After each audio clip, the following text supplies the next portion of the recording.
নমস্কার, আপনারা দেখছেন সংবাদ শিরোনাম। আর শিরোনাম আপডেট নিয়ে আপনাদের সঙ্গে আমি। যে পুষ্পা একটা সময় বলেছিল ঝুঁকেগা নেহি, সেই পুষ্পা আগেই ঝুঁকেছিল, আর এবার ঝুঁকি নিয়ে পালানোর চেষ্টা। স্ত্রী সন্তানদের নিয়ে একেবারে দেশ ছেড়ে পালিয়ে যাওয়ার চেষ্টা করেছিল, যদিও সেই চেষ্টা সফল হয়নি। আপাতত পুলিশের জালেই পুষ্পা।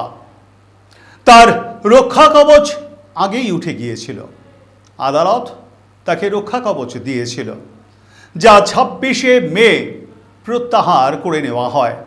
যেহেতু ফলতায় পুনর্নির্বাচন ছিল এবং ওই নির্বাচনে তৃণমূলের প্রার্থী ছিলেন এই জাহাঙ্গীর খান।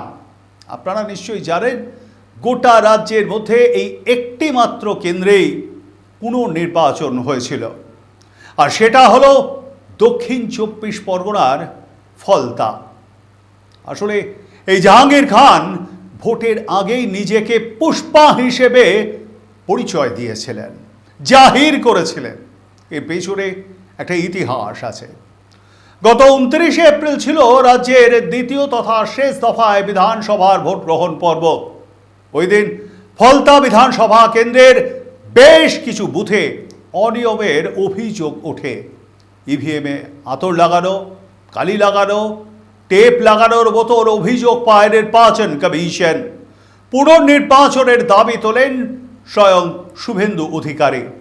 তৎকালীন বিরোধী দলনেতা জানান, ফলতার খবর পেয়ে তার মনে হয়েছে কমিশনের উচিত ওই কেন্দ্রে আবারও ভোট করানো। ঘটনাক্রমে নির্বাচন কমিশন পুনর্নির্বাচনেই সিদ্ধান্ত নেয়। এরপর 4 মে রাজ্যের বাকি 293টি আসনের ফল ঘোষণা হয়ে যায়। বিপুল সংখ্যাগরিষ্ঠতা নিয়ে রাজ্যে প্রথমবার ক্ষমতা দখল করে ভারতীয় জনতা পার্টি। এদিকে 21শে মে ফলতা বিধানসভা কেন্দ্রের যে পুনর্নির্বাচন হয়েছিল, সেই নির্বাচনের 48 ঘন্টা আগে ভোটের লড়াই থেকে সরে দাঁড়ান জাহাঙ্গীর খান, যিনি ওই কেন্দ্রে তৃণমূল কংগ্রেসের প্রার্থী ছিলেন। সাংবাদিক বৈঠক করে তিনি বলেছিলেন তার স্বপ্ন ছিল সোনার ফলতা গড়ার, কিন্তু সম্মানীয় মুখ্যমন্ত্রী শুভেন্দু অধিকারী ফলতার উন্নয়নের জন্য স্পেশাল প্যাকেজ দিচ্ছেন। আর সেই কারণেই তিনি 21শে মে যে পুনর্নির্বাচন রয়েছে সেই লড়াই থেকে নিজেকে দূরে সরিয়ে নিচ্ছেন। ভোটের ঠিক 48 ঘন্টা আগে নির্বাচনের লড়াই থেকে সরে দাঁড়ালেও ইভিএমে তৃণমূলের প্রতীকের পাশে জাহাঙ্গীরের নাম ছিল। এইভাবে ভোটের ভোটের একদিন বা 2-1 সপ্তাহ আগে নির্বাচনের প্রতিদ্বন্দ্বিতা থেকে সরে দাঁড়ানো যায় না। যদি তাই হতো, তবে 1972 সালের রাজ্য বিধানসভার নির্বাচনে বরানগর কেন্দ্র থেকে জ্যোতি বসুও সরে দাঁড়াতে পারতেন, কারণ সেদিন সন্ত্রাসের অভিযোগ তুলে তিনি প্রতিদ্বন্দ্বিতা থেকে যেমন সরে দাঁড়ান, পাশাপাশি সমস্ত বুথ থেকে তার এজেন্টদের বিদ্রোহ করে নিয়েছিলেন। সেটা একটা প্রতীকী সরে দাঁড়ানো, যা প্রতিবাদের অঙ্গ। গত 24শে মে নির্বাচনের ফল বেরোলে দেখা যায় ফলতায় 1,09,000-এরও বেশি ভোটের ব্যবধানে জয়ী হয়েছে ভারতীয় জনতা পার্টি। 40,000-এরও বেশি ভোট পেয়ে দ্বিতীয় স্থানে উঠে আসে সিপিআইএম, আর 7,783টি ভোট পেয়ে চতুর্থ স্থানে নির্বাচনী দৌড় শেষ করেন জাহাঙ্গীর। ভোটের ফল প্রকাশের পর থেকেই কার্যত বেপাত্তা ছিলেন তিনি। বাড়ি বা দলীয় কার্যালয় কোথাওই তাকে দেখা যায়নি। ঠিক কী ধরনের অভিযোগ ছিল এই জাহাঙ্গীর ওরফে পুষ্পার বিরুদ্ধে? আজ থেকে প্রায় বছর 7 আগে এই জাহাঙ্গীরের বিরুদ্ধে একটি মামলা দায়ের হয়েছিল। 2017 সালে 6 বছরের এক শিশু কন্যার খুনের ঘটনাতেও তার নাম জড়িয়ে যায় এবং এ বিষয়ে একটি এফআইআরও দায়ের করা হয়েছিল। তার বিরুদ্ধে বাজারের উন্নয়নের নাম করে ব্যবসায়ীদের ওপর অত্যাচার, দোকান ভাঙচুর, জোর করে টাকা আদায়ের মতো একাধিক অভিযোগ রয়েছে। 2019 সালে জাহাঙ্গীরের বিরুদ্ধে একটি মামলাও দায়ের হয়। সেই মামলায় রক্ষা কবচ পান তিনি। তিনি তো অভিষেক বন্দ্যোপাধ্যায়ের ডায়মন্ড হারবার মডেল কোম্পানির একজন অন্যতম কারিগর, অন্যতম মডেল। তার কেশাগ্র স্পর্শ করবে কে? এই ডায়মন্ড হারবার মডেলের অন্যতম কারিগর এই জাহাঙ্গীরই বা কেন? প্রশ্ন তো আসে। এই প্রশ্ন নিয়ে অবশ্যই সংক্ষিপ্ত আলোচনা করব, তবে তার আগে দিয়ে নেব ছোট্ট একটা বিরতি। সঙ্গে থাকুন। উন্নতমান পুষ্টিগুণ সম্পন্ন, সুস্বাস্থ্যকর এবং সুস্বাদু চাল প্রস্তুতকারী অন্যতম সংস্থা মিসবা অ্যাগ্রো প্রোডাক্ট। উন্নত মানের ধান থেকে চাল প্রস্তুত করতে আমরা উন্নত প্রযুক্তির মেশিন ব্যবহার করে থাকি। আপনার প্রতিদিনের খাদ্য তালিকায় অবশ্যই রাখুন মিসবা অ্যাগ্রো প্রোডাক্টের পুষ্টিগুণ সম্পন্ন সুস্বাদু চাল। যোগাযোগ করুন বর্ধমান রোড ভায়া বাহলানপুর, বাটলান, হুগলি। যোগাযোগ নম্বর 7001119580। বর্তমানে ক্যান্সার কোনো দুরারোগ্য ব্যাধি নয়। আপনার হাতের কাছেই রয়েছে এই ব্যাধি নিরাময়ের সুচিকিৎসার ব্যবস্থা রামপুরহাট বীরভূমের আশা ক্যান্সার ইনস্টিটিউটে। এখানে একই ছাদের তলায় রেডিওথেরাপি, কেমোথেরাপি, ক্যান্সার সার্জারির দ্বারা ক্যান্সারের চিকিৎসা করা হয়। স্বাস্থ্যসাথী কার্ডের মাধ্যমে ক্যান্সার চিকিৎসার সুবন্দোবস্ত রয়েছে। এছাড়াও যে কোনো রোগের সুচিকিৎসা দেওয়া হয়। ঠিকানা new hospital road, Rampurhat, Birbhum. যোগাযোগ 9332639862। ফিরে এলাম বিরতির পর। বিরতির আগে জাহাঙ্গীরের কথা নিয়ে আলোচনা করছিলাম। মোগল সম্রাট নন, ইনি হলেন ফলতার জাহাঙ্গীর, ডায়মন্ড হারবার মডেলের একজন অন্যতম কারিগর। প্রশ্ন করতেই পারেন, ডায়মন্ড হারবার মডেলের অন্যতম কারিগর বলার পিছনে কি কারণ রয়েছে? আমাদের এই পশ্চিমবঙ্গে জনসংখ্যা ও আয়তনের ভিত্তিতে একটি লোকসভা আসন পিছু 7টি বিধানসভা আসন রয়েছে। স্বভাবতই ডায়মন্ড হারবার লোকসভা কেন্দ্রের অন্তর্গত 7টি বিধানসভা আসন রয়েছে। এই কেন্দ্রে গত লোকসভা নির্বাচনে 7,30,930 ভোটের ব্যবধানে জয়ী হয়েছিলেন অভিষেক বন্দ্যোপাধ্যায়। 7টি বিধানসভার আলাদা করে যদি ফল দেখা যায়, তবে সবচেয়ে বেশি এই ফলতা কেন্দ্র থেকেই লিড নিয়েছিলেন অভিষেক। 1,68,372 ভোটে এগিয়েছিলেন এই কেন্দ্র থেকে। অন্যান্য কেন্দ্রগুলিতে অবশ্যই নজর রাখতে হবে। ডায়মন্ড হারবার বিধানসভা এলাকায় 1,15,000-এরও কাছাকাছি ভোটে এগিয়েছিলেন। সাতগাছিয়ায় প্রায় 1,15,000 ভোটে এগিয়েছিলেন অভিষেক। বিষ্ণুপুরে 1 লক্ষেরও বেশি ভোটের ব্যবধানে এগিয়েছিলেন তৃণমূল কংগ্রেস প্রার্থী।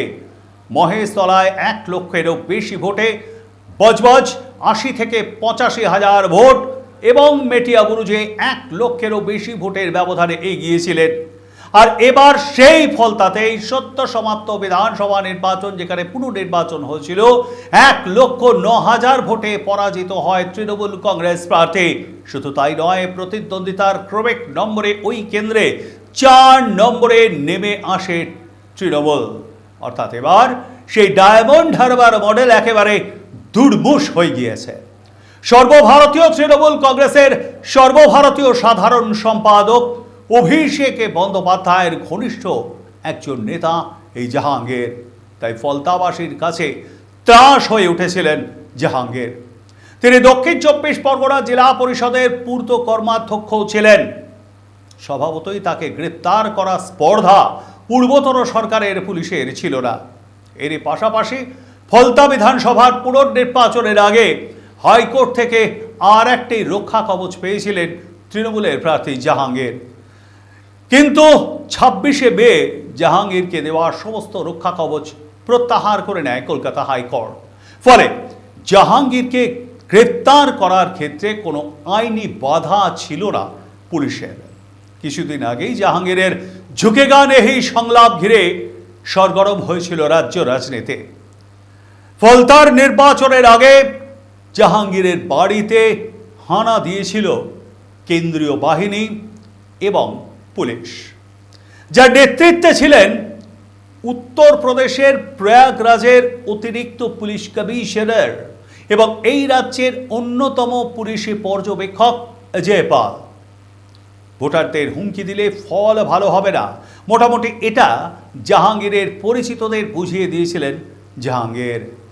যোগী আদিত্যনাথের রাজ্যের এনকাউন্টার স্পেশালিস্ট এই অজয় পাল এই ঘটনার পরে ওই পুলিশ পর্যবেক্ষকের ইখতিয়ার নিয়ে প্রশ্ন তুলেছিল তৃণমূল কংগ্রেস। জাহাঙ্গীর বলেছিলেন ওই পুলিশ আধিকারিক সিংহম হলে তারাও এক একজন পুষ্পা। নির্বাচন কমিশনের পক্ষপাতমূলক আচরণের সামনে তারা ঝুঁকবেন না, পুষ্পা ঝুঁকেগা নেহি। কার্যক্ষেত্রে অবশ্য ঝুঁকতেই হয়েছিল এই জাহাঙ্গীরকে। জাহাঙ্গীর নির্বাচনী লড়াই থেকে নিজেকে সরিয়ে নেওয়ায় স্থানীয়দের অনেকেই জানিয়েছিলেন যে তারা স্বস্তির নিঃশ্বাস ফেলেছেন। এবার তারা নির্বিঘ্নে অন্তত নিজেদের ভোটটি নিজেরা গিয়ে দিতে পারবেন। আর কার্যত সেটাই হয়েছিল। পুনর্নির্বাচনে নির্বিঘ্নেই ভোট দিয়েছিলেন ফলতাবাসী। ভোটের ফল বের হতে দেখা যায় 4 নম্বরের দৌড় শেষ করেছেন পুষ্পা জাহাঙ্গীর। এদিকে গত 26শে মে আদালতে রক্ষা কবচ উঠে যাওয়া জাহাঙ্গীরকে গ্রেপ্তার করা ছিল শুধু সময়ের অপেক্ষা। কিন্তু ধূর্ত জাহাঙ্গীর তলে তলে দেশ ছেড়ে পালানোর পরিকল্পনা করছিলেন, যা ঠাউর করতে পেরেছিলেন দুঁদে গোয়েন্দারা। বস্তুত জাহাঙ্গীর নিজের মোবাইল নাম্বার বদলে ফেলেছিলেন।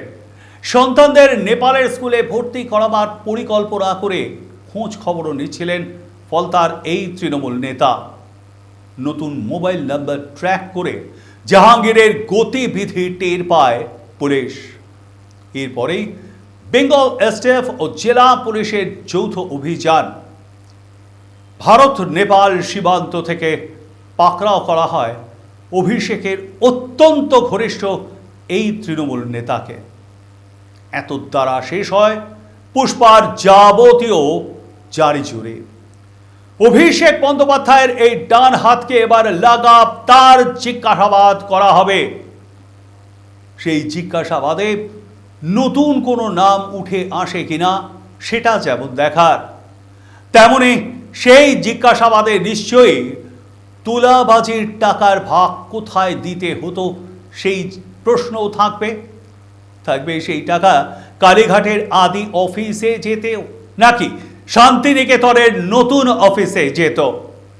2017 সালে সেই শিশু কন্যাটিকে ঠিক কী কারণে খুন করা হয়েছিল নিশ্চয়ই জানা যাবে। এই সব কি এত সহজে স্বীকার করবে জাহাঙ্গীর? প্রশ্ন আসে। নাকি তাকে বড় বড় পরীক্ষার মুখোমুখি হতে হবে? তদন্তে যদি দেখা যায় লাইট ডিটেক্টরের সামনে বসিয়ে জিরা করা হচ্ছে, যা আদালত থেকে অনুমতি সাপেক্ষ, বা অভিষেক বাবুর মুখোমুখি বসিয়ে জিরা করা হচ্ছে এই জাহাঙ্গীর ওরফে পুষ্পাকে, তাহলে অন্তত অবাক হওয়ার কিছু থাকবে না। কি বলেন আপনারা? কমেন্টসে মতামত জানান।